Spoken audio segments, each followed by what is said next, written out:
Good. Please join me for the Pledge of Allegiance. LPD records.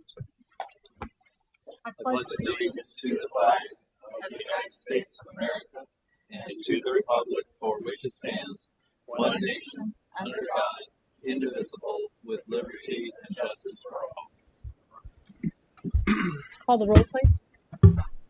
Mayor Bailey. Here. Mr. Bateman. Here. Blair. Here. Mr. Hart. Here. Mr. Ori. Vice Mayor Phelps. Here. Mr. Ping. Here. Can we have a motion to excuse Councilman Ori? So moved. Second. Call the roll, please. Mr. Bateman. Yes. Mr. Blair. Yes. Mr. Hart. Yes. Vice Mayor Phelps. Yes. Mr. Ping. Yes. Mayor Bailey. Yes. Motion carries 6-0. Welcome, everyone. With us tonight, we have Director of Finance Mark Medler, Assistant City Manager Corey Wright, Clerk of Council Misty Clark, City Manager Dave Kennedy, City Solicitor Joe Braun, Chief of Police Mike Gabrielson, and former Councilman Todd Osborne. Welcome all. Before we get started, if we could have a motion to amend the agenda to add items 12P and 12Q. So moved. Thank you. There, second. Second. Call the roll, please. Mr. Blair. Yes. Mr. Hart. Yes. Vice Mayor Phelps. Yes. Mr. Ping. Yes. Mayor Bailey. Yes. Mr. Bateman. Yes. Motion carries 6-0. So before we get started, I do want to mention what happened over the weekend with Paxton's, which we're all well familiar with, I'm sure, and we're all extremely grateful that no one was more seriously hurt. There were only minor injuries, though to those individuals it might not seem so minor. But out of that event, I won't call it a tragedy because it's not really a tragedy. It was a idiocy or something. But certainly thank you to the police department and all your efforts that night, and the fire department that moved very quickly to clean all of that up. And heard lots of good comments about people that were in the vicinity and rushing to help. And also thank you to the owners who, as would be expected of these particular owners, have been very responsive and very concerned and have done and said all the right things with regard to what occurred. So out of this event, certainly there was still much to be proud of that occurred in this city. So luckily it turned out. Could have been a lot worse when you watched that video. All right, with that, Chief, if you would join me at the podium. I have a proclamation.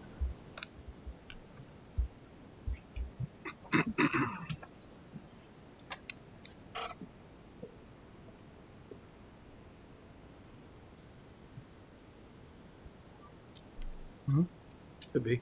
Is it lit? It's not plugged in. Is it not plugged in? Oh, sorry.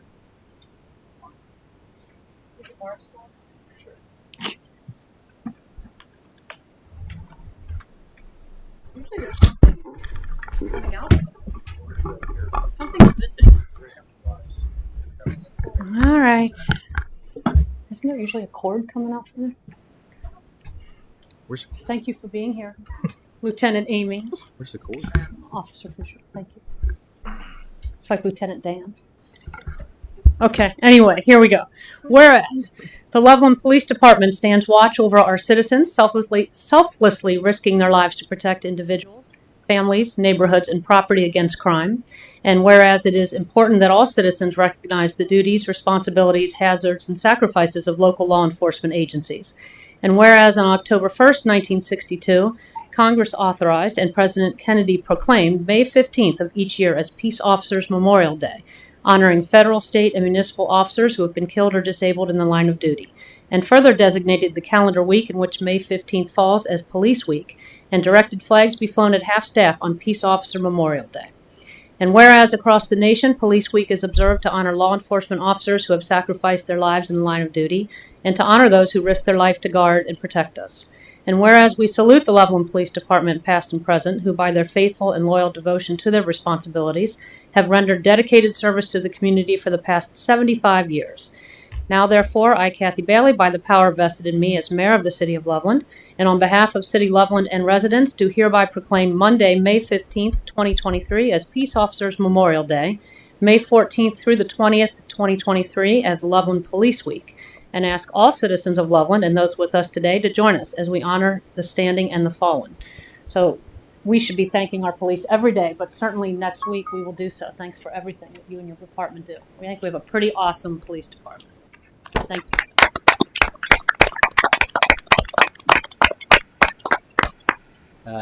Thank you, Mayor. Definitely appreciate the kind words to us. Of course, everybody, would hope that we wouldn't need to have an entire week dedicated to Police Memorial Week, but unfortunately, that is something that we do have, and we've all in this room attended far too many law enforcement funerals. But I do want to thank the mayor, council, and city staff for continued support, and the citizens, continued support of the police department. And honestly, this is for them. This isn't for me. It's for the men and women that are out there doing the job every day. Law enforcement consistently is ranked in the top 10 for most difficult and stressful jobs. It's consistently ranked in the top 20 of the most dangerous jobs. I consider this to be one of the hardest jobs in the United States today. It's changed in my 30 years tremendously. Just really quickly, why we recognize the fallen. So far this year, 31 line of duty deaths in the United States, 1 in the state of Ohio. In 2022, 246 line of duty deaths, 5 in the state of Ohio. So thank you again for the recognition, and we all pay tribute and respect to our fallen officers. On a happier note, this is the 75th anniversary of the Loveland Police Department.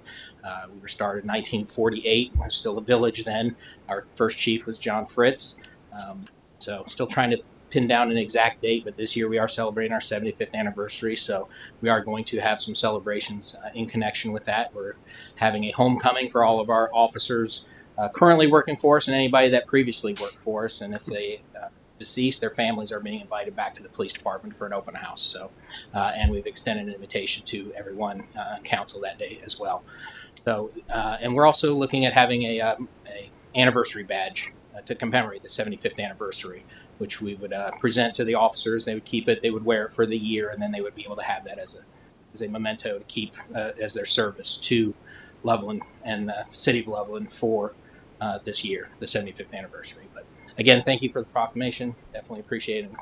Thanks for all the support. Giving that back to Mark. Yeah. Should we leave it up here? I think leave it over there. We have a Open forum. Oh, you're right. Good call.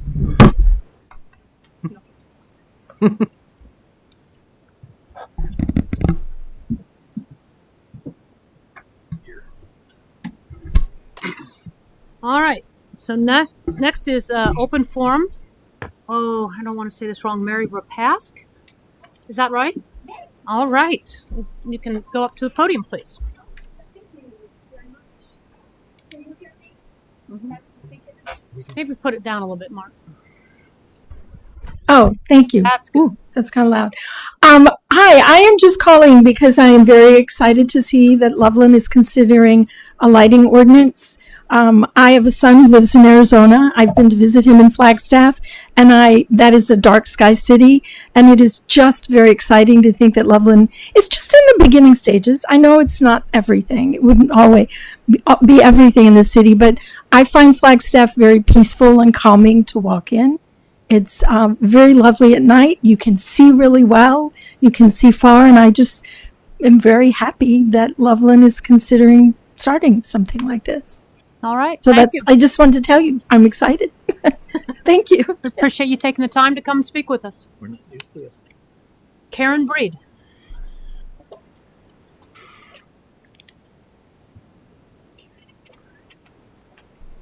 Hello, I'm Karen Breed. I'm the owner of the Quilter Studio of Loveland on the corner of Loveland, Madera, and West Loveland, and also the retreat here in downtown Loveland.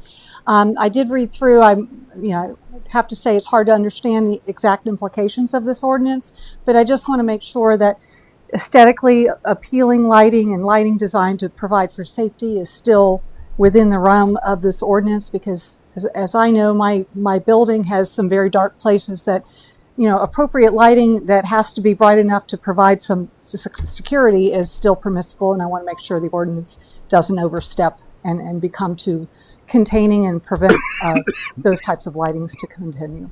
I think Mr. Wright can speak to that. Thank you, Mayor. So the ordinance does address that, and that we're not limiting the number of fixtures. just limiting the design of the fixtures in that so that they do not result in glare or wasted light, uplight, things like that. So, reviewing different manufacturers, I've actually been looking for residential fixtures for my own home. And there are, I think I found 35 pages of web just on one retailer where you can find lighting that really achieves that down light without the backlight and all of that.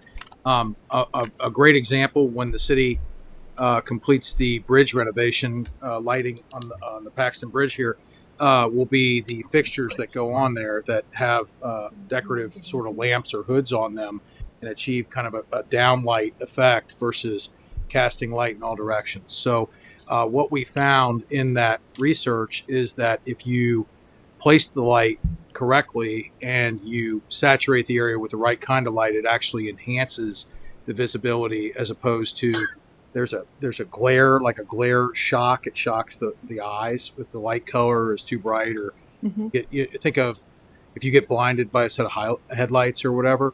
It's the same concept. It actually increases your vision when the light is designed appropriately. So, Will there be examples of lighting that does not comply with this ordinance? there are examples of lighting in the memo that do not comply. So, specifically, spotlights that would cast light onto the street or without shielding or whatever, wall packs without appropriate baffles or shields. Parking lot lights that sort of shine out instead of down, those kind of things.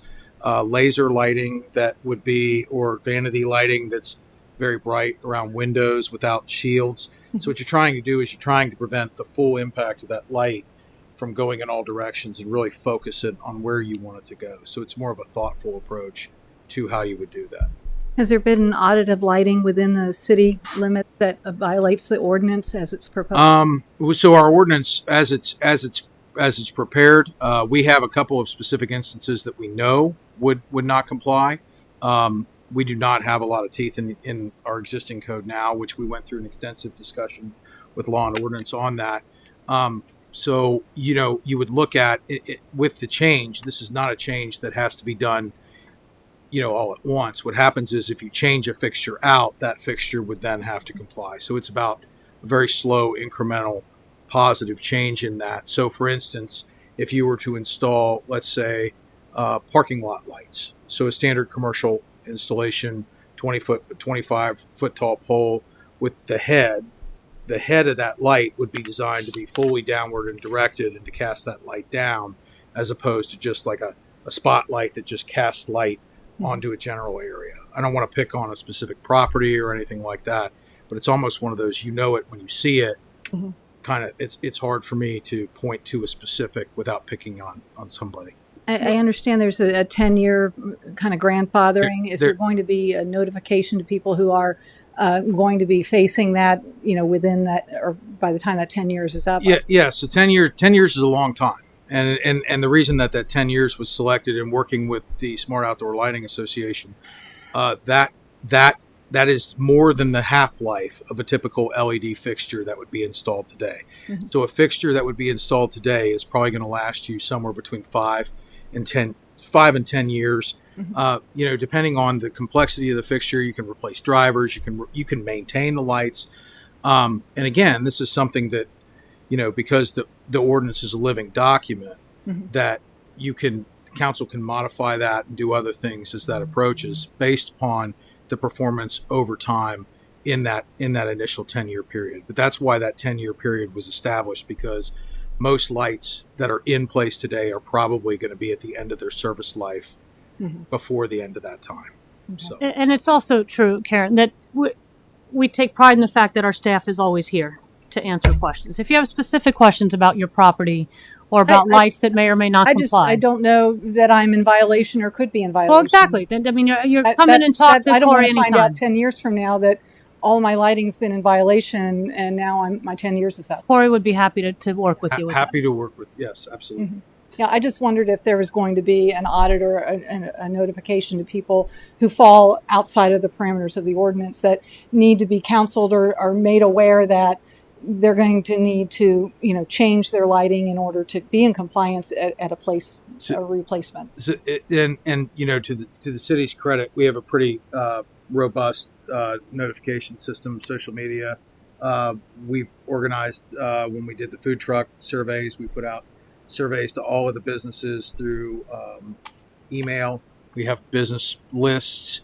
The ordinance also provides that we'll take measures, specifically the staff will take measures to notify, electricians in the area and other lighting professionals. And again, the business owners of, here's the ordinance, here's the adoption date. If it goes through, here's, you have 10 years. And again, it'll be forgive the pun, it'll be a slow burn on that.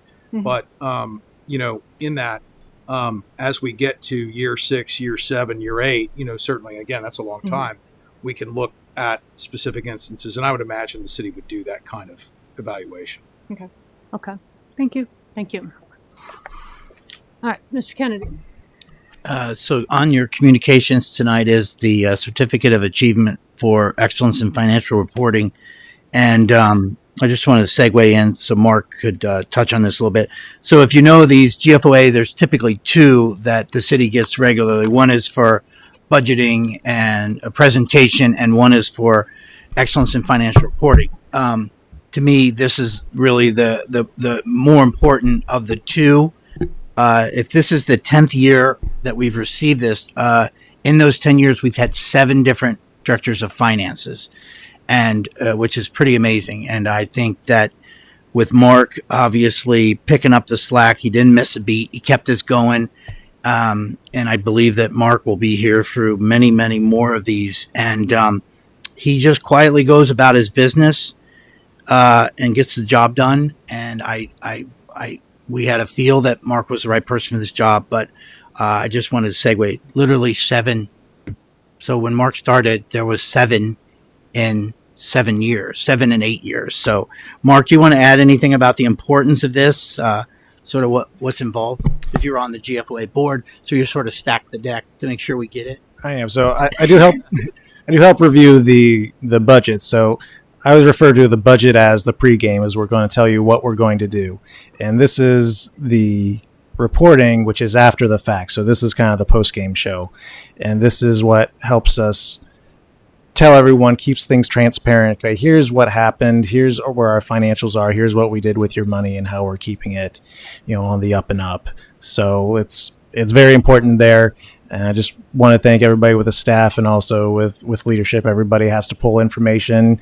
I don't know everything quite yet, getting there, but that from the police department, we send people over there with Mayor's Court, utilities. Lisa Craig helps out with that. Even engineering, Cindy helps out a great deal. So everybody pulls all this information together and helps us get this award and helps us let everybody out there know what we're doing with your money. So it's very important.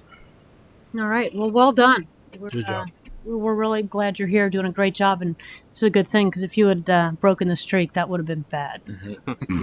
Very bad. Good. Well done. All right. Next is a review and approval of minutes from the April 25th meeting. Are there any changes to those minutes, additions? We have a motion to approve as written. So moved. Second. Call the roll, please. Mr. Hart. Yes. Vice Mayor Phelps. Yes. Mr. King. Yes. Mayor Bailey. Mr. Bateman. Yes. Mr. Blair. Yes. Motion carries 6-0. All right. Then we have a public hearing. We need a motion to open the public hearing. I'll move to open the public hearing that's been noticed for Chapter 554, Outdoor Lighting Regulations. All right. Thank you. Is there a second? Second. Call the roll, please. Vice Mayor Phelps. Yes. Mr. Ping. Yes. Mayor Bailey. Yes. Mr. Bateman. Yes. Mr. Blair. Yes. Mr. Hart. Yes. Motion carries 6-0. All right. We don't have anyone that's signed up to speak specifically for the public hearing, so we have a motion to close the hearing. So moved. Is there a second? Second. Call the roll, please. Mr. Ping. Yes. Mayor Bailey. Yes. Mr. Bateman. Yes. Mr. Blair. Yes. Mr. Hart. Yes. Vice Mayor Phelps. Yes. Motion carries 6-0. All right. I think we hold discussion until we get to this particular ordinance, number 13. All right. Next, then, is second reading of an ordinance. Can you read the ordinance, please? Ordinance amending Chapter 351 of the Codified Ordinances of Loveland, Ohio. Any comments on this ordinance? Call the roll, please. Mayor Bailey? Yes. Mr. Bateman? Yes. Mr. Blair? Yes. Mr. Hart? Yes. Vice Mayor Phelps? Yes. Mr. King? Yes. Ordinance 50 is adopted by a vote of 6-0. Kennedy?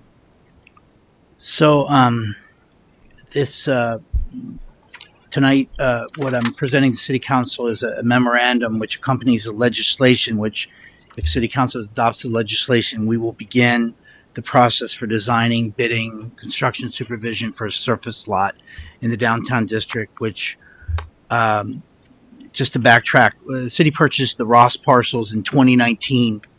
Since that period of time in 2019, the city applied for 4 funding sources to construct the parking garage. We received 2 of them, and we did not receive 2 of the larger ones. And we always knew that there was going to be an element of city debt to go with, no matter how we did with the grant money. We knew there would be a certain element of city debt that would go into it. So we continued to seek, look at available funding to reduce that. I must admit, while that was going on and while we were messing with the design and making it a little more friendly, fitting in with the residents in that area, moving the area, the access point, making the design fit better into a historic design, the price obviously was escalating. COVID took that price even up higher. And what we were going to do is we were notified and we looked into some Appalachian funding that was due in December. This would be, if you haven't heard about it, it's a $500 million Appalachian funding. And if the city's downtown district is in the Appalachian funding, we have began the process to seek that funding for not only the parking garage, but finishing Nisbet Park and doing some key elements to the streetscape plan, and also making a connector, sidewalk connector from St. Columban down 48 to the future Claremont County Park. So we had a master plan, and I'll be honest with you, I felt that this was it. That using the grant money we had, potentially no debt service, that this would be the funding that would allow us to get to where we wanted to be. And it's a new funding. It's a new program. The one thing I do feel I've done a lot in my 38 years is chase grant money. And a lot of times you do see that with new funding sources. What you do see is, as they're getting established, the rules begin to change somewhat. And they made a key change to the rules for this particular funding that included that all new buildings to be funded for this would only be hospitals. We can complain all we want or admit that this is Appalachia. We're a competitive portion of the 32 counties, and that they need to look out for what's best for all of the counties. And that need is for hospitals. So with that, we will be seeking the Appalachian funding in December for all of Nisbet and all of the streetscape plan and the connector that will connect 48 and Paxton. But what I thought to do was, what I felt was the best recommendation to City Council was to recommend that we pivot, take the existing grant funding that we've already received. The city has received $900,000 from the state capital budget and $250,000 from the Appalachian Region Commission. It's a different type of Appalachian funding, and that we take the money at hand and go ahead and build a surface lot.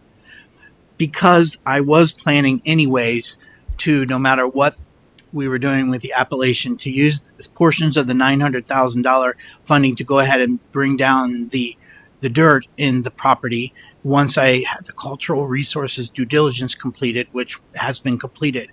The timing for the city to do the earth movement was now.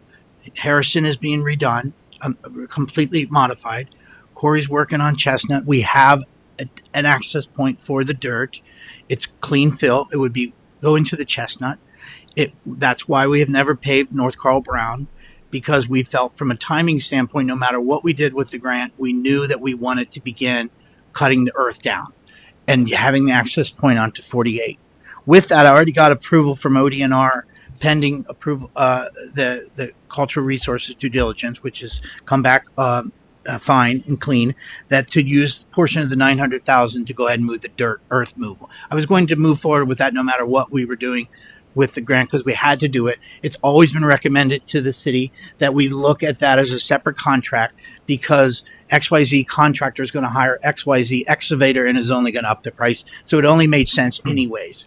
So with that, we felt, and we've done some preliminary work. So I reached out to Randy Merrill, who was the civil engineer for this project anyways, through the main designer. And I said to Randy, I think we're going to go towards just a surface lot. The city has right around $1.1 million. He said, I think that will get what you want. It basically something to the tune of the sort of a Linda Cox lot with about another 25 spaces.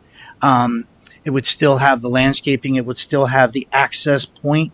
It would still have the access point to 48, which I think is a hidden gem to this project. And I've felt that since 2019, that is a hidden gem. Well, this will even make it more of a hidden gem, in my personal opinion, because now all emergency vehicles will be able to come in that way if needed. Also, this particular project will have little to no overhead. So I don't envision, and I think council will agree, it would be free parking. We don't anticipate parking there being any fee. It would be a lot like the Linda Cox lot. The access point that we have always moved closer to where Harrison is going to be coming through the McCoy property, that is the perfect lineup into this area. There will be a retaining wall around the base of the rail car, sidewalk access. This is all very simple components. Sidewalk access that would take you from 48 into the downtown district. We've not drawn down any of the monies that we received, the 900 or the 250. We could have, but we've reserved that. So this project, we've done considerable amount of due diligence up and above the cultural resources. We had a wetland study done. We reached out to the Corps of Engineers. We had the cultural. Corey reached out to Fish and Wildlife for us. Fish and Wildlife has recommended that we do not remove any trees until October 1st because of restricted species, so we will honor that. The EPA approval needs construction plans, so that's the only reason we don't have EPA approval at this point in time. I really think that the timing of this is perfect. Now, I don't want to be drawn into, hey, Dave, dig some holes and put the footers in for a second level, because that's a very expensive concrete right now that may or may not actually line up with the future. So we're not doing that. But when the detention pond can now be underneath and not separate, we believe that the footprint of this building could see 150 and still fit in well. It fits in with the entire streetscaping. If you're coming from Warren County, why would you still turn right and come in on Railroad? Why wouldn't you just come in this way? There's no fee. It puts you right in the middle of the whole game. When this project's done and Harrison is finished and the road for Harrison has created the intersection at Railroad and the sidewalks go from that intersection to the barber shop and all of the spaces at City Hall are reconfigured, we still have a +7. I think what you're going to see the vision will be is when you pull in from Harrison into the City Hall parking lot, it's going to be all one big, large parking area because City Hall will all be repaved, restriped, and it will be a much safer avenue for people. The barber can tell you how many people walk down the middle of Railroad. That won't have to happen anymore. So it all fits into the plan. So I realized that our goal was a parking garage, but I think this city did everything they could possibly do to secure the funding to make it a moderate debt. And at the end of the day, our job, Corey and all of us, is to go to council with what we think is the best. We truly feel that we have enough money in the 24 budget, because this project will bleed into 24. In the 24 budget, we will earmark all downtown TIF funds for any overruns in this project. Why is that necessary? Because downtown TIF monies are direct result of people, private investment into the downtown district. Why not use their money towards a parking garage? The study is very simple. Since we have a little time, our goal would be to have the design completed, the whole project bid, and then ready to go by October 1st, and that's completely within reason. I asked for a concept plan first to have a concept plan completed, then there'll be a final design, then they'll do the bidding, and then they'll do the construction supervision. So I really do believe that it gives us what we need. in a very tasteful manner. And all you were doing tonight is authorizing execution of this agreement to move forward with design. But by doing this, of course, I will be back with XYZ contractor at a later date, hopefully if all goes well, sometime in August or September. So that is all my little notes that I made to myself. I didn't want to miss any items. Timing again is very crucial. It's always crucial that we move forward with the dirt removal while Harrison's being finished, or that whole the way to make that all look nice, and I'll drive trucks over it. I think that's all I had, Mayor. I know I rambled a little bit, but I had some things I wanted to say. Any comments or questions? Mr. Bateman? Yes. So you were talking a little bit about the relationship that this has with Harrison, and you did. I mean, it's quite a saga, really. You did ramble, but it takes a long time to get 4 years worth of grant chasing and project planning and throw in COVID and COVID funds, pandemic relief opportunities. But again, I think one of the crucial points of this whole project has always been the link between Harrison Avenue, the turn into downtown Loveland from 48.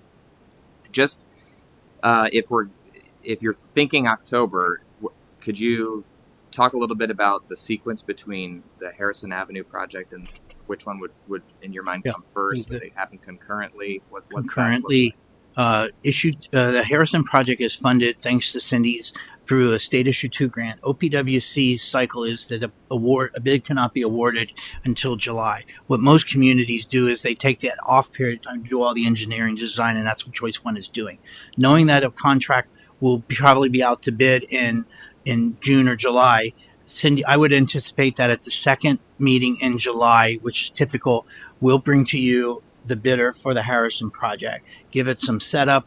They'll be off and running in August into September, staking, removal. It should work out perfectly. At some point in time during the earth removal, we'll be able to go out onto 48 and go that way if it makes sense. But if you look at how the paving, I think it'll be concurrently. All the earth removal should be completed before we call it a construction year, because they're only going to Chestnut. And you just recently purchased 501 Loveland Deer Road. Corey's going to be knocking the building down. There's perfect access to put the dirt. Now remember, this is a little bit dramatic, but if this is Chestnut, this is really what you're doing from the church. It's not so much that you're saving the day or filling Corey's hole over at Chestnut. It's that you're going to reduce the cost of it, and it's because the distance is going to be so short. It's not trucking it all over. So I think concurrently to a point. I didn't mean it that way. Okay. Sorry.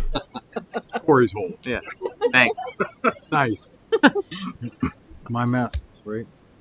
Any other questions, Mr. Bateman? Well, I was going to ask a little bit about the hole and the dirt. Is the fill that's coming from the hill going to be staged, or is that, from a timing standpoint, is that going to be appropriate to essentially fill in real time? Definitely clean fill. Yes. So we've had that conversation with the VAP oversight people, Patriot. And so what we'll probably do, and the grant actually will cover sampling, I was told, and we'll dive into that, but they'll cover sampling on fill if you need to. So we'll look at the dirt. We may get a couple cores and make sure it's clean, which we think it is. And then that way, because it's in the VAP program, you want to make sure you're not bringing dirt. Any dirt you bring into that site, you got to clear it. So we would work with Patriot to clear that, and then we would place it. Now, there'll be some expense in there. We actually have a walkthrough with Buckeye Elm tomorrow. I'm going over to the site, do some preliminary restoration, but there'll be access into that. And then, but Mr. Kennedy is absolutely correct. I mean, to really fill and bring that site in, we're talking about potentially hundreds of thousands of cubic yards of dirt, of which that is a fractional amount of that. So, so it'll be used to place and fill, sort of maybe even it out so it can be mowed and maintained and things like that. But yeah, it's good dirt, and It's all fill. That's the culture. The studies show that it's basically fill. It Yep. does appear that at some point in time, many years ago, there was a project in the downtown district, and that looks to be where that material was placed. Probably So, good Claremont County clay. so yeah, it's just a lot of moving parts. And at one point in time, the Chestnut Project was potentially going to pay for that, but we don't really need to take money from the Chestnut Project towards this because I think we have it all covered. There's no reason to rob from Corey to pay for the Paul. It's just. Okay, thank you. That's really fascinating. I appreciate that. I know this is one of the most interesting things. I know there is a salt contract later on down the agenda that's pretty exciting, but this is a big Funny. so thanks for. It's interesting how all the pieces fit together, and I think that this project will be good for the downtown, for the residents, and for visitors. And so thanks for pivoting and all your work leading up to this. Really appreciate it. Mr. Hart. A question or comment. Question.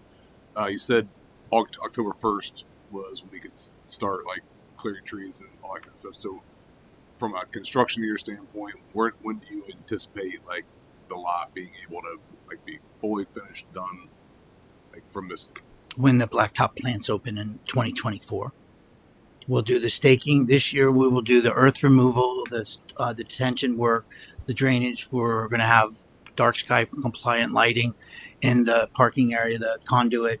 It'll be similar to the Linda Cox lot. If you recall, we did a bunch of work on the Linda Cox lot. We were up against the clock because we were moving the farmers market there. And the farmers market on their first Tuesday of that particular season was on a base coat and then in between their contracts. So I would believe that this time next year, I would anticipate the project's complete, landscaping installed to a certain extent, lighting being tweaked. But the key is you're going to see that access point from 48. So, often, if we do our job, all of the work that will begin tomorrow and will put us in a position where that project is out to bid and awarded before October 1st, meaning the contract, it's in a contractor's hand. I should question, because I don't want to get challenged, I have formal approval to use the $900,000 that we got for the capital budget towards the project. I'm currently working with ARC to get the 250 earmarked, but I don't believe it'll be a problem. It's the same general concept, garage versus lot. So I'm waiting. I do not have confirmation from the ARC yet. I'm working with John Hemmings. And then just a brief comment. I think that it's important to point out here that over the past couple of years, there's been pushback on the garage, and we've been questioned a number of times on why don't we just put a service lot there. It would make more sense than this, that, and the other. And it seems like we've been saying since the beginning of time that if it's fiscally responsible to do this, to put a garage in, that's the direction we would go. And it became not fiscally responsible to do that based on grant funding opportunities and lack of funding availability. So I commend our city staff here for pivoting based on financial resources and the appropriateness of spending taxpayer money, and also providing a resource that I think everybody can agree that we need. So, bravo for making a good decision and putting in front of us a reasonable solution to a well-known problem that it seems like is going to cost us very little to nothing from the city standpoint. Right. I can't imagine a better outcome based on the city's needs right now. So thank you. Vice Mayor? Question for Mr. Kennedy.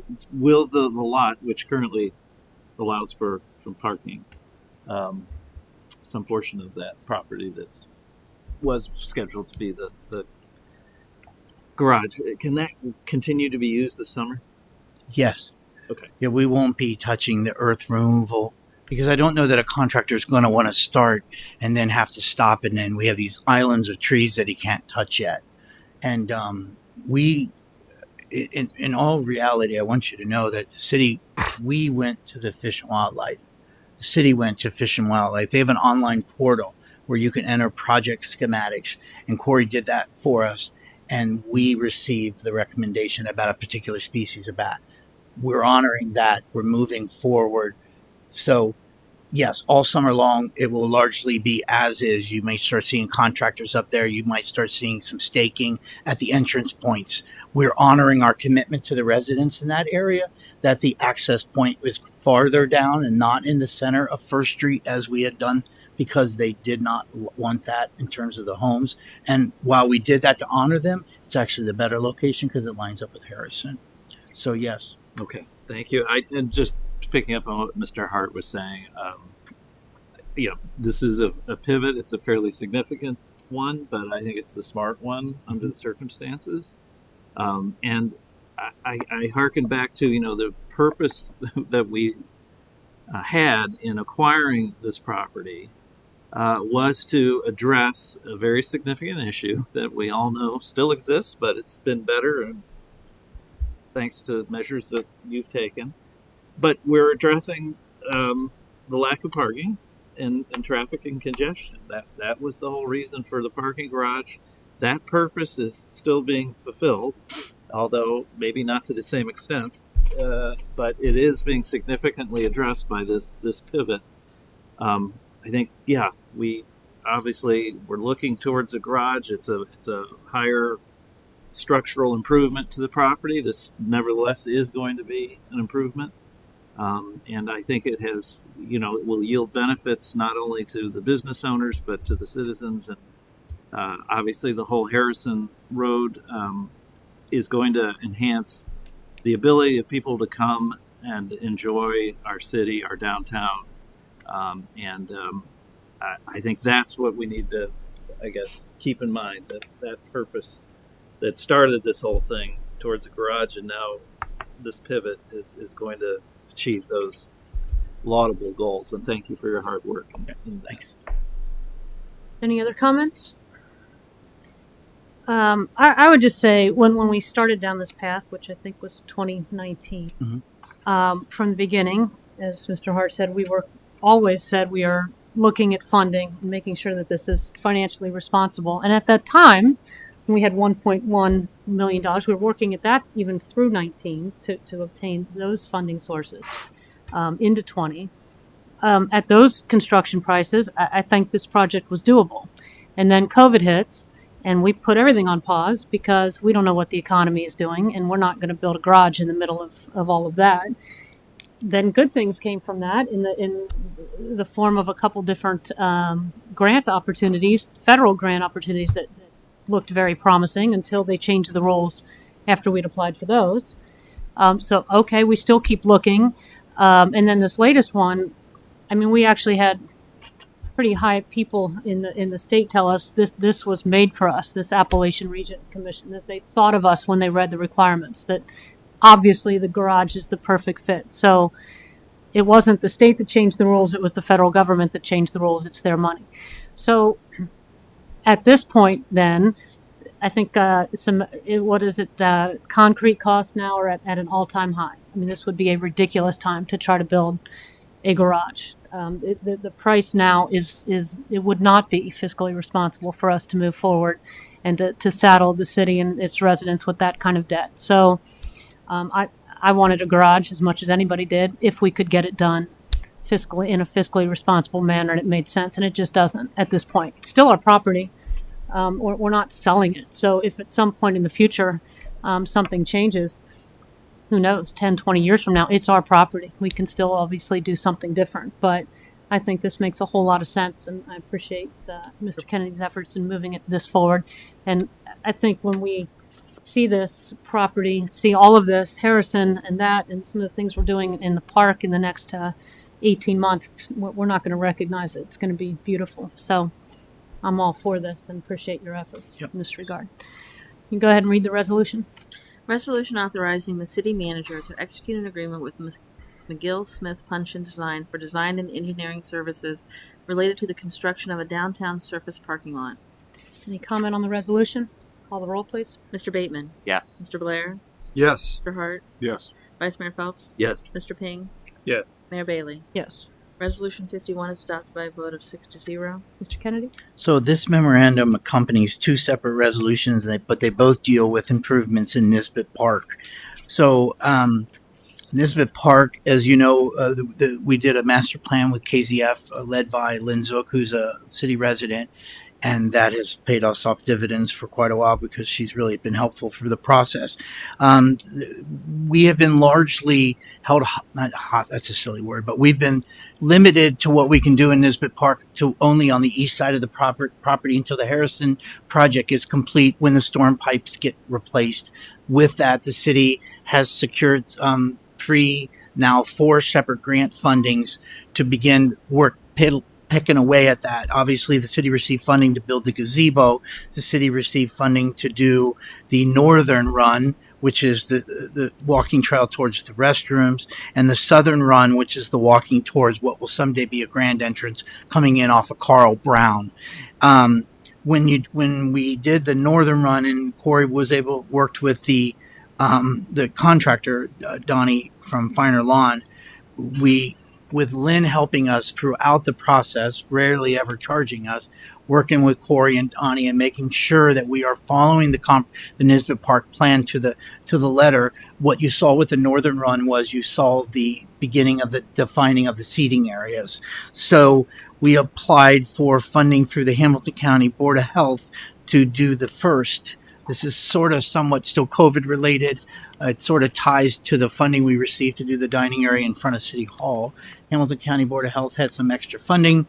We inquired about whether or not this would be eligible, and it was eligible, and we received $15,000 towards this. So when it initially came towards the first of the 3, which is the one I gave you a little map with little symbols, the seating area number 1 is what we're going after now. We received a proposal to do the project. This is the first and probably one of the few times we've deviated from the Nisbet Park Master Plan, because the Nisbet Park Master Plan called for those seating areas to be sort of a gravelly, sort of a colored stone type of rock. And while that is inexpensive, it is A, a little on the dirty side. It is B, a little bit of a maintenance that is going to drag onto the bike trail. And C, it's not exactly ADA compliant. It's not truly inclusive from an accessibility standpoint. So knowing that we wanted something that more mirrored this, but doing it in a manner that would protect the trees that are in there, which are probably some of the oldest trees in the city. They're what actually some communities would call those witness trees. There's actually a name for that. These are trees that are so old that they've basically witnessed the history of the city. So Corey's challenge in working with Donnie and working with Lynn was, how do we put in pavers, permeable, but in a manner that they'll stay put? Pavers can be a real, well, they're at their best if they're built on a concrete level. And so what the plan is that the concrete base will be perforated. The pavers will be permeable. This one, number 1, is not a real big issue because they're just 2 smaller trees in that area. And that this same design will carry out through seating areas 2 and 3, which would be in the future. So what we're doing, and this doesn't include the tables, but we like this design out front because we like, from a maintenance standpoint, from a mowing standpoint, from the people are going to be people, that this makes them stay put. But I can't imagine a better place to go get a sandwich and a beer and go into and have a nicer area to have a meal than what is going to be created in this mecca of 150-year-old trees. And so this is step 1. So that resolution, we'll do them. You can do them both at the same time. Will simply to hire Finer Lawn for $17,000. The city will get $15,000 covered through the Hamilton County Board of Health, some leftover COVID money, and that will allow us to then have done 4 separate projects in Nisbet, all that have been funded partially through grants. The second one is the NatureWorks applications are due June 1st. Staying with this mode and knowing that applications we've submitted to NatureWorks that are in Nisbet have scored very well. Why? Because ODNR runs the NatureWorks program. ODNR runs the bike trail. They see Nisbet as an amenity, and we've done fairly well with those applications. NatureWorks funded the gazebo. NatureWorks funded the northern route the one route of the bike trail. So with that, the other legislation is simply authorizing the city manager to submit a NatureWorks grant. Claremont County only has 27,845 allocated. We would be applying for all of those fundings. Rough estimate is, and this is a 2024 project. The nice thing about NatureWorks is you always find out long before the budget is due, so we'll know whether or not it's been funded or not. So this will do the next larger seating area number 1 is roughly 700 square feet. Seating area number 2 is 2,150 square feet. Take away the areas that are being earmarked to protect the trees. And that is some seriously nice seating areas. And all I do, if you go back to the master plan, you sort of visualize, this is from Washington Park in downtown. This is sort of the design that we're using. So I think it's just going to be spectacular. And if the rest of Nisbet is funded through this Appalachian funding, and this is a signature park, not for the city of Loveland. This is a signature park for this region. That amphitheater, if it comes in the way we plan on it, we're talking Summit Park type events, Summit Park type concert venues. It's really going to be, gazebo is always going to be there for your smaller concerts. Misty's working hard to keep that active. I think Nisbet Park is going to simply be spectacular. And I really want to thank Lynn Zook, because she doesn't have to do all of the things that she does, meet with us on the way to work, listen to Corey's latest junior engineering design.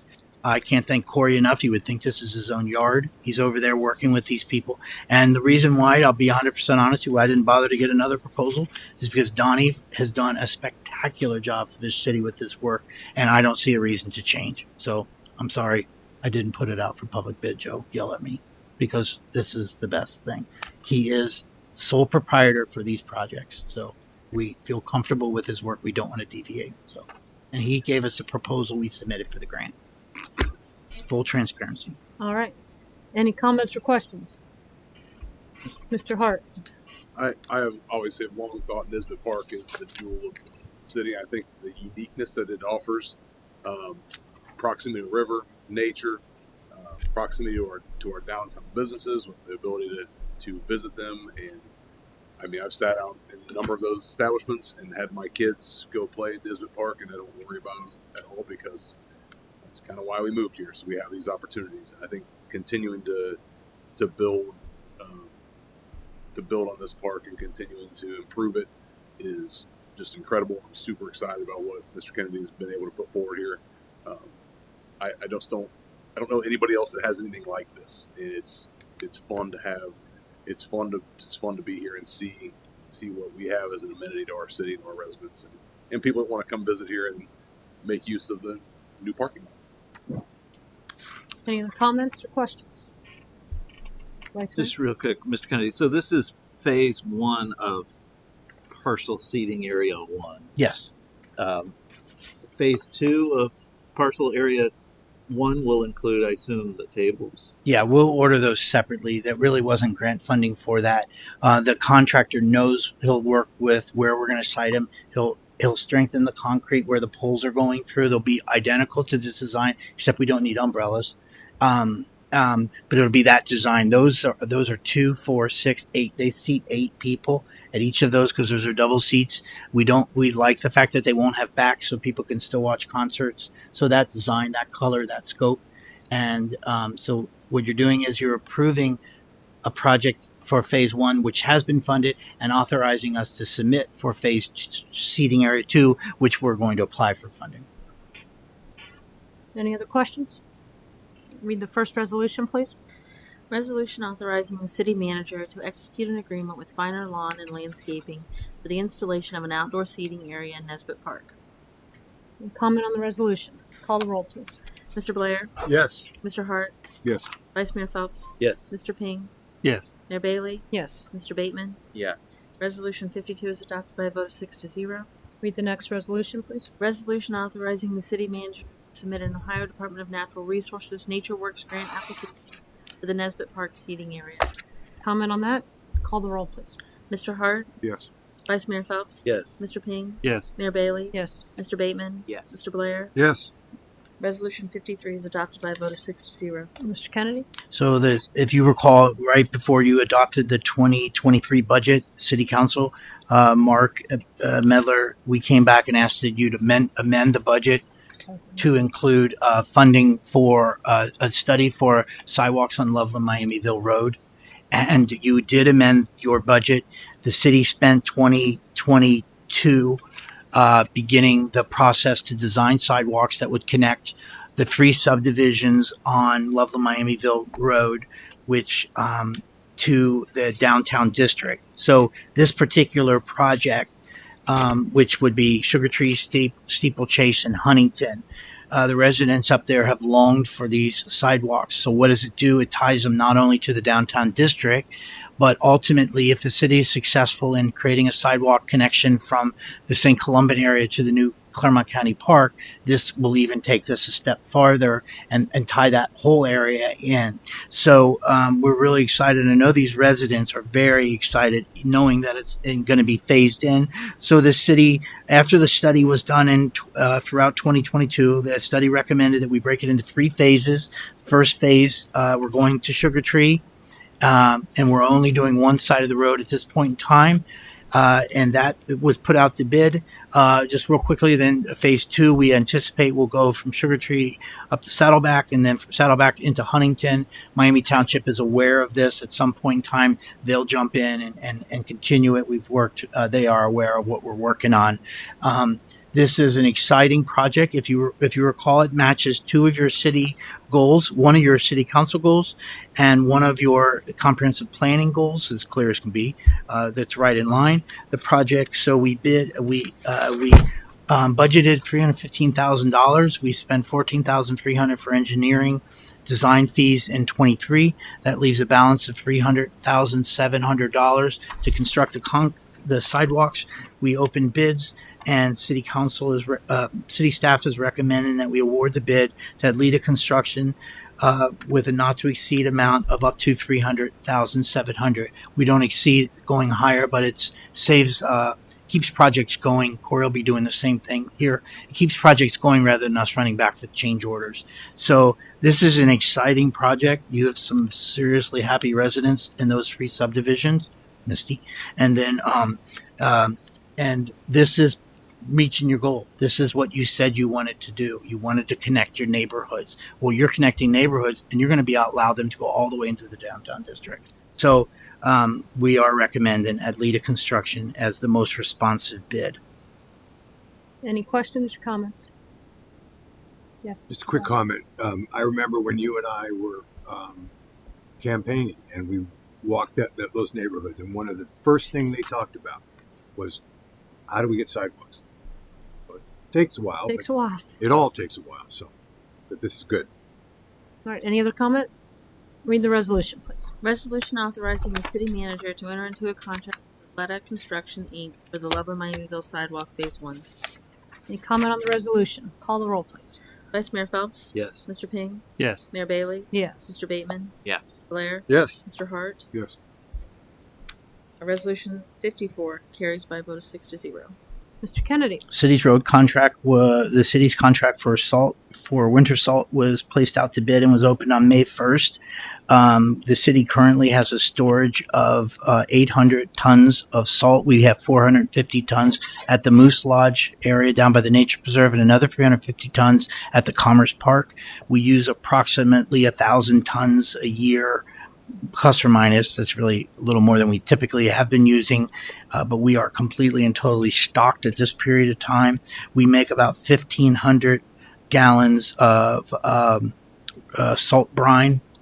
I don't know if you remember, but these are all your questions last year. Remember? Yeah. So, Remember. yeah.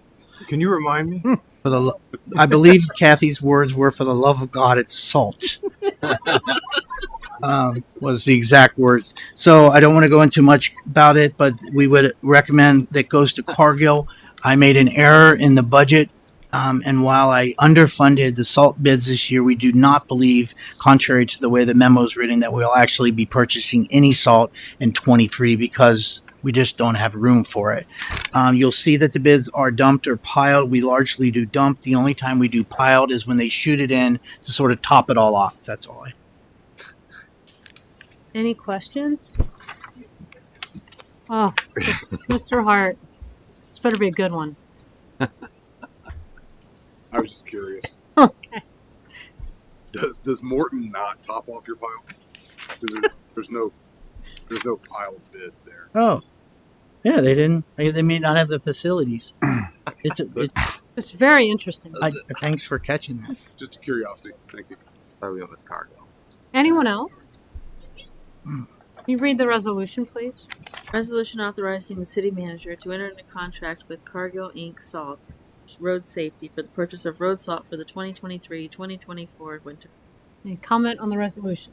Call the roll, please. Mr. Ping, Yes. Mayor Bailey, Yes. Mr. Bateman, Yes. Mr. Blair, Yes. Mr. Hart, Yes. Vice Mayor Phelps. Yes. Resolution 55 is adopted by a vote of 6-0.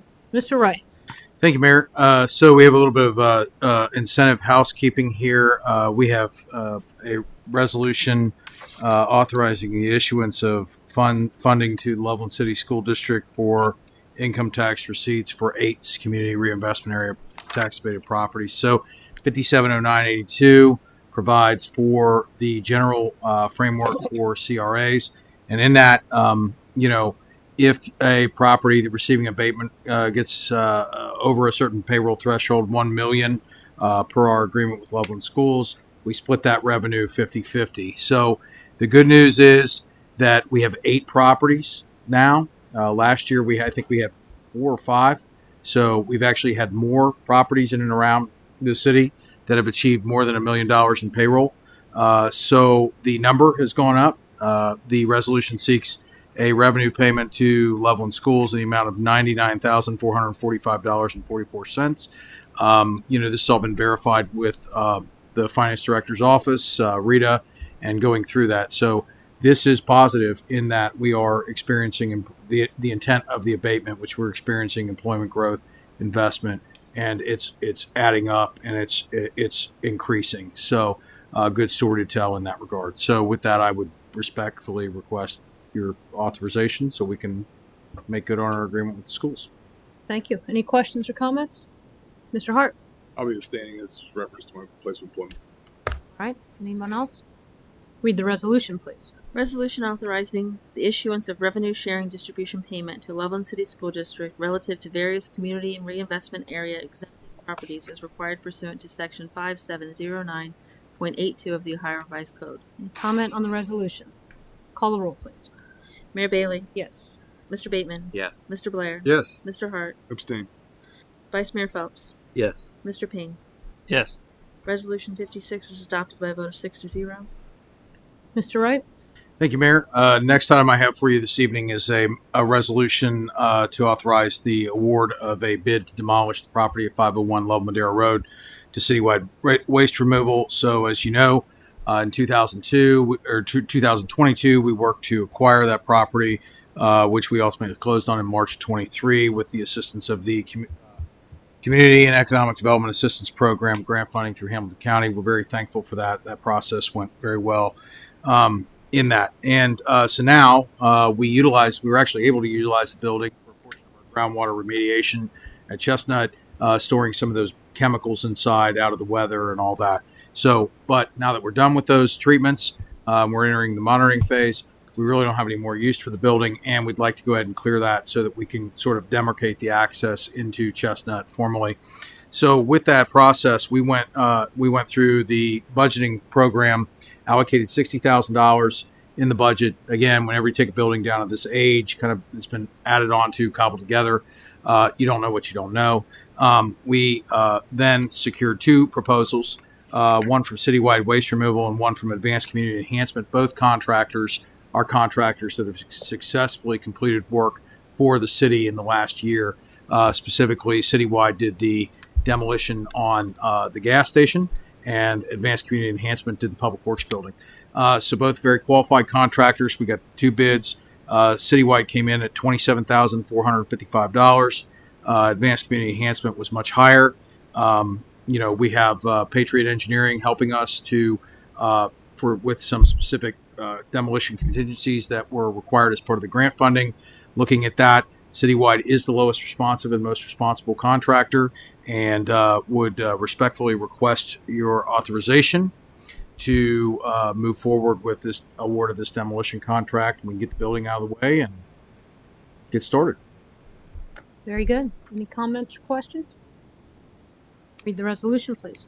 Resolution authorizing the city manager to execute an agreement with Citywide Waste Removal for the demolition of the structure located at 501 Loveland Madera Road. Any comment on the resolution? Call the roll, please. Mr. Bateman, Yes. Mr. Blair, Yes. Mr. Hart, Yes. Vice Mayor Phelps, Yes. Mr. Ping, Yes. Mayor Bailey. Yes. Resolution 57 is adopted by a vote of 6-0. Mr. Wright? Thank you, Mayor. I think this is the last item here. So this evening, I have a resolution to award a bid for the State Route 48 Second Street West Loveland Avenue intersection improvement. This is the right turn lane for which we partially acquired the mobile station site. The resolution seeks to award the bid in the amount of $303,036.70, and also seeks an additional contingency amount of $60,607.34, and authorizes the city manager to execute the contract consistent with the proposal. So again, last year was a busy year. We've acquired the property. We've taken the station down. The tanks have all been removed. We're in the monitoring phase of that through the abandoned gas station grant program. During the same time, the city secured the services of TEC Engineering to design the turn lane to address congestion at this very busy intersection. And being very fortunate to be able to jump into a project like this is very exciting for downtown, because it will address a specific capacity issue in that we experience daily. So during the 2023 budget, we allocated $450,000 based on kind of a rough estimate of what these projects typically cost. And so we bid this out, completed the design work, bid it out in March of 2023. Project includes a new 12-foot wide dedicated right turning lane, about 150 foot of turning lane and taper, running all the way back to the railroad tracks. We're sort of confined in that geometry there. Pole utility relocation, traffic signal relocation, modification of the ADA accessible crossings due to the revised intersection configuration. So we let that for bid, got bids back.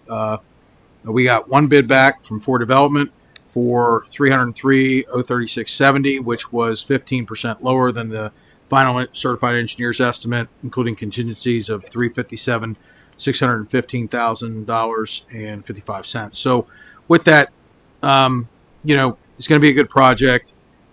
We are asking for additional contingency because, again, downtown is old. It's an old area, so we don't know what we don't know. And because the bid was so low compared to the final engineer's estimate, discussing the project with Cindy, who I've worked with all the way. I mean, we couldn't do this without her. And looking at that, I think it's wise to request that contingency in that regard, just so that we're prepared for any unforeseen circumstances, which brings us in line with the engineer's estimate. We're still under budget with that authorization, but it just prevents us from having to come back for an unnecessary change order or whatever. So in that, I would respectfully request your approval so that we can award the bid and get started on this. Very good. Any comments or questions? Vice Mayor? If approved, and how long do you think it'll be before the project starts? How long will it take? So their schedule, they want to complete it this year. So I would anticipate, the biggest wild card in that is the utility relocation, because we can't move the poles. We have to wait on Duke Energy and, the telecom people. And then there's getting the catch basins, any of the incidentals and all that. So, with that, the excavation, I could see will award. They'll probably take 30 to 45 days to mobilize, and then you're probably looking at a 4 to 5 month construction process all in. That's with them fixing the signal poles, putting the poles in the revised locations, restriping the intersections and all that. So the good news is this is a full depth widening on one side. So the intersection hopefully will not be, adversely impacted, and you'll sort of see everything happening outside of that, with the exception of maybe some saw cut kind of in the immediate vicinity in the pavement. So, but the other important thing is we are getting the new streetscape with that'll wrap around the corner, which will be a nice asset to that area, and will really define that for future, beautification efforts. So pretty excited about it. I think it's going to be a good project, and I think a 4 to 5 month build that's not bad for a project, especially when you're dealing with signals smart signals, stuff like that. I mean, utilities, stormwater work. I feel like the bulk of the project really takes the most time is stuff we never see. The stormwater work and all that. So, Mr. Blair? Thank you, Mayor. Mr. Wright, do we have any, this is sort of tangential, do we have any issues hanging out with regard to remediation of the tank removal and the cleanup of that site? So to answer your question, so we pulled the tanks out. We have to do some monitoring. We did find that the in-service tanks, we believe we have a release there, but that is part of the grant process. So they have to do monitoring. It's all covered under the grant, the existing grant. So the site, that's why we didn't hog all that dirt out. If anybody went through the site, we were able to top it so we can get grass seed and mow it. But you can't over excavate more than 1 foot around those tanks until you do the monitoring, because what Buster does not want you to do is they're trying to prevent somebody from just going in and just throwing the soil somewhere. So they want it to be, they want to know what the extent is, and then they monitor it, and then they tell you how much you have to dig back out. But that will not impact the road project in any regard. We talked to Patriot about that. So the road project can go through. We may come back and people may say, why are you digging out dirt that you just put back in? Well, it was the same dirt literally that we basically dug out and piled around on the site. The good news is all the concrete's out of there. All the tanks are out of there. We just have to do some monitoring to find out how much we have to take back out. So just to clarify, the tanks are out. Everything's There's no tanks. Nothing there. So all we're determining at this point is whether and how dirty the remaining Correct. site is. Correct. And what we have to do for it. Yes, correct. Okay, so There's okay. no more contamination. The contamination is stopped because of all the tanks being removed. Okay, thank you. Mm-hmm. Any other questions? Yes, Mr. Hart. I just want to highlight something you had mentioned. You said, and I just want to make sure I'm clear on this. You said that you saw minimal impact to current traffic conditions during this project because it's going to happen kind of outside the traffic.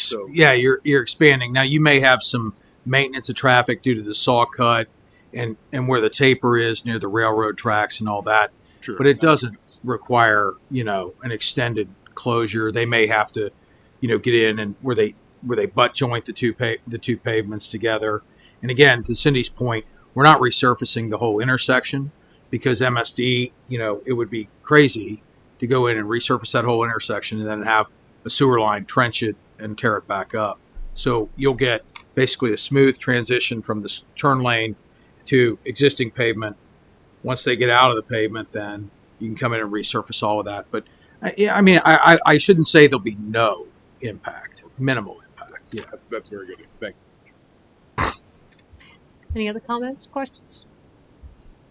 All right, you went over quickly what the work that you had done to get us here, which I appreciate that you went over it quickly. But I don't think we can understate it. This was a big portion of your life for the last 16 months was doing this project. And when you were talking about in the last, I don't know when we were last fall, about the Buster and all your efforts to make that happen. And so thank you for your efforts to get us here. And this is the culmination of it. So well done. All right, you can go ahead and read the resolution.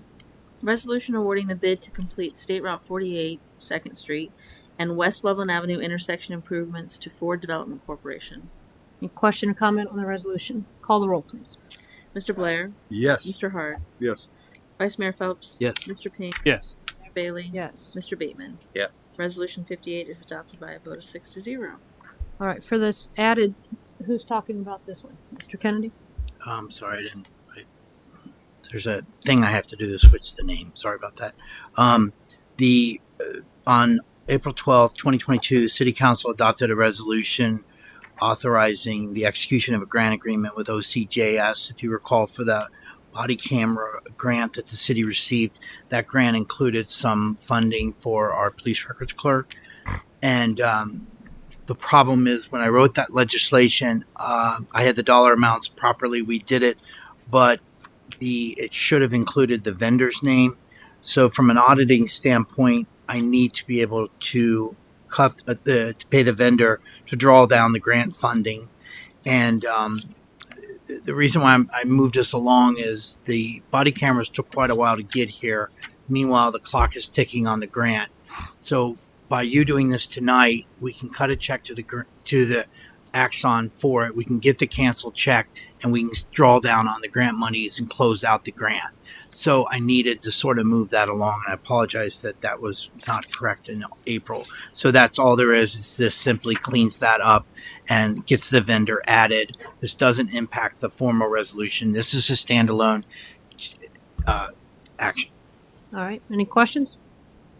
Read the resolution. Resolution authorizing the city manager to purchase body-worn cameras for the Loveland Police Department. Any comment on the resolution? Call the roll, please.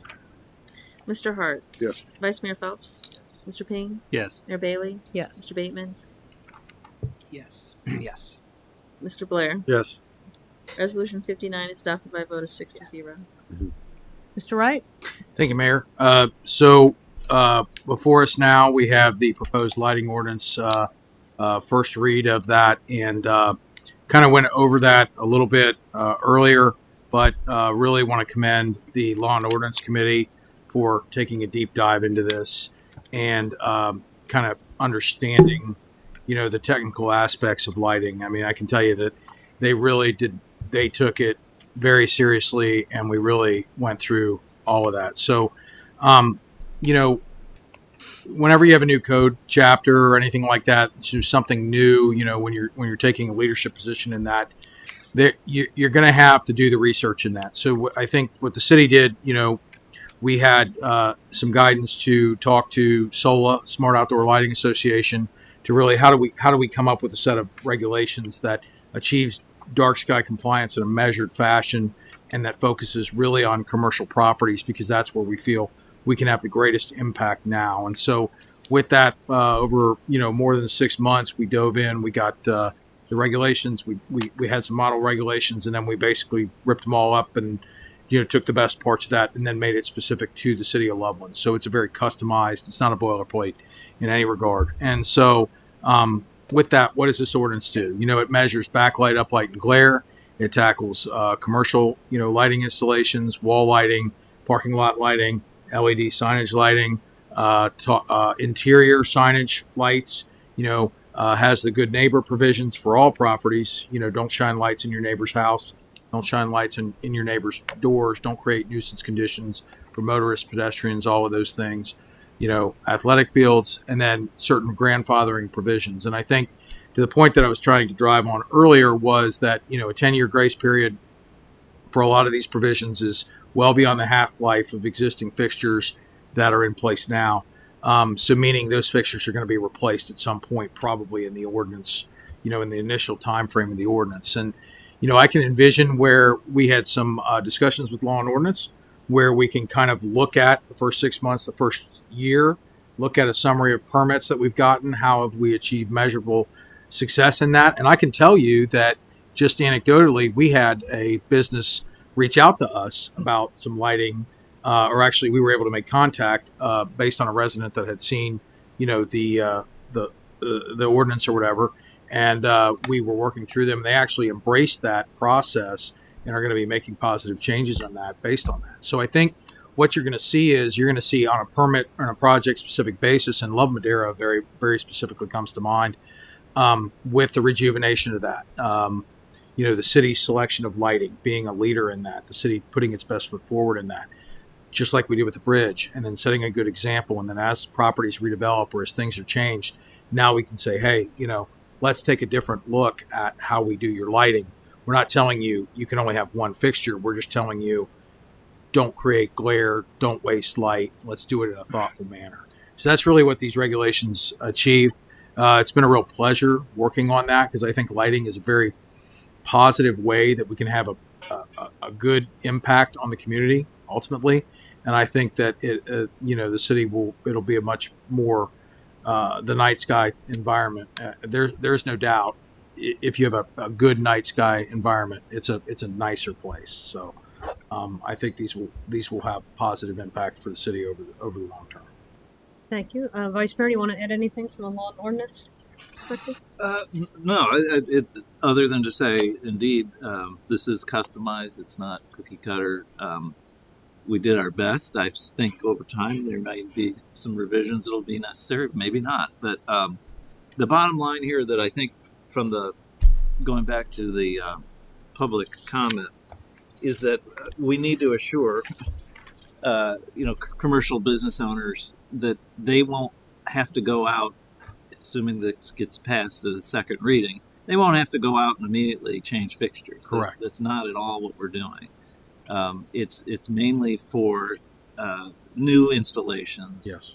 And again, we're intending to be as cooperative as we can, and I know you'll probably be fielding a lot of calls, as you already have, and we're allies with them in compliance on this. Yes. All right. Any comments, Mr. Blair? I think this is a great ordinance for the city. 10 years is a long time. And I think well before 10 years has passed, we will all see significant differences in the night sky in Loveland because of this ordinance. So kudos to all the work you've done, Corey, and to Law and Ordinance for all their work on this. Again, I would just like to urge at some point the Community Improvement Corporation consider some sort of a grant program for the residents, not the business, the residents, to help them retrofit houses, because it's not going to be that much money. It doesn't need to be, but it can make a big difference in the neighborhoods as well. Thank you. Any further comment? Yes, Mr. Ping. Just wanted to mention too, Cindy Kessler, who brought this to a lot of people's attention and put a great deal of her personal time into, making presentations to us and bringing this kind of to the front of our minds. The other thing too that I think is important. I went to one of the Law and Ordinance meetings when they were hearing this and discussing it, and I think it's important that there's always in these sorts of things a balance. I will make no apologies for the fact that I tend to be more conservative, and I like for things to kind of stay the way they are. But at the same time, growth is necessary and so forth. And I think that in a town like Loveland, we have a lot of times people that fall on both sides of that. They sometimes feel like they aren't heard because things are moving too quickly. Others want it to move more quickly. This is an example, I think, of a good balance, because this is not reaching into every neighborhood and making every person change their house for some reason. It's not reaching into the pockets of the commercial business owners and making them make changes right away. And even when those changes do come, it's a modest amount of cost difference. But the trade-off is that we're going to keep a bedroom community feel in a place that people desperately want to move to because of the feel that this city has. I don't think people are wanting to move here because they think that we're going to change it into a dramatically different place. They want to come here because of the way it is. And so this feels like the right thing in that it allows commercial growth with a control of lighting that keeps down the amount of commercial look that you have at nighttime. You're not going to see the glow I see from my house over on Fields Erdel coming out of downtown Loveland because you have downcast lighting and so forth. So sometimes these things that are a little bit more wonky and don't look as exciting don't get our attention. But I think this is actually going to be, in the long run, as Councilman Blair said, this is going to be something that will affect what our community looks like in a very positive way, and will be appreciated for years to come. So I thank Law and Ordinance and our assistant city manager and our city manager for all of their effort in this, and especially the community that came out and took their time to make comments on this, because I think this is going to be definitely a positive move. Thank you. Thank you. Any further comment? All right. This is a first reading only. I'll go ahead and read the ordinance. Ordinance creating Chapter 554 of the Codified Ordinances of the City of Loveland, Ohio, entitled Outdoor Lighting Regulations. Thank you. Mr. Medler. Thank you, Mayor. Each year, the city is required to prepare a tax budget to submit to the Hamilton County Auditor. This tax budget is very general and focuses mainly upon funds that derive money from property taxes, those being the general fund and fire levy funds. Public hearing related to the proposed tax budget must be held before July 15th each year. Staff is recommending that a public hearing be held on Tuesday, June 27th at or about 7 p.m. to receive comments regarding the 2024 tax budget. All right, does anyone have any questions for Mr. Medler? Can we have a motion? I'll move. Yeah. Go ahead. I move we schedule a public hearing on June 27th, 2023 at or about 7 p.m. to receive comments regarding the 2024 tax budget. Thank you. Is there a second? Second. Call the roll, please. Vice Mayor Phelps, Yes. Mr. Ping, Yes. Mayor Bailey, Yes. Mr. Bateman, Yes. Mr. Blair, Yes. Mr. Hart. Yes. Motion carries 6-0. All right, there are various committee minutes, which actually a whole host of them, which is kind of cool. Shows all the hard work that our committees have been doing over the last several months, and certainly longer than that. So that's needs. Anybody have any comments on any of those? All right, Mr. Kennedy. Last item. Oh, yes. So the city, as you heard Corey talk a little bit about the CRA program, the city's two main tax incentives that we have are through the TIF programs and through CRAs. We have an income incentive program that hasn't yet been utilized. Being in 3 counties, Corey and I get to travel around and go to the various tax incentive review committees that we need to go to each annually. If you recall, the city has their own tax incentive review committee where we bring in a school member and we go over with that. The city is required to appoint 2 members. The city manager is to recommend to council.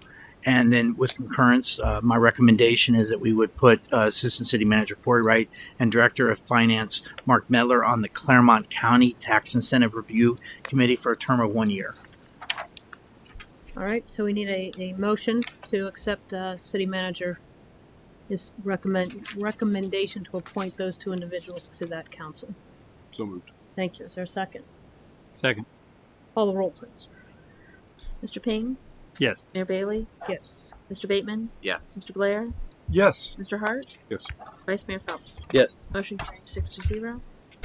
All right, so the Little Miami River Chamber Alliance will hold their 10th annual food truck rally this Saturday, May 13th, from 3 to 10 at Shoppers Haven. Loveland Police Department will be at the event and are asking the community to help stuff a truck with non-perishable food donations for the Life Food Pantry. And also, it is Mark's birthday today. Hey. Happy birthday, Mark. Hey, Mark. Misty wanted me to make sure and embarrass you. Congratulations. All right, does anybody else have any announcements of any kind? All right, we have a motion to adjourn. Oh, for God's sakes. Move to adjourn. Is there a second? Again. Second. So cute. Call the roll, please. Mayor Bailey, Yes. Mr. Bateman, Yes. Mr. Blair, On behalf of all Paxton Rangers, Mr. Hart, Yes. Vice Mayor Phelps. Yes. Mr. Ping. Yes. Carries 6-0.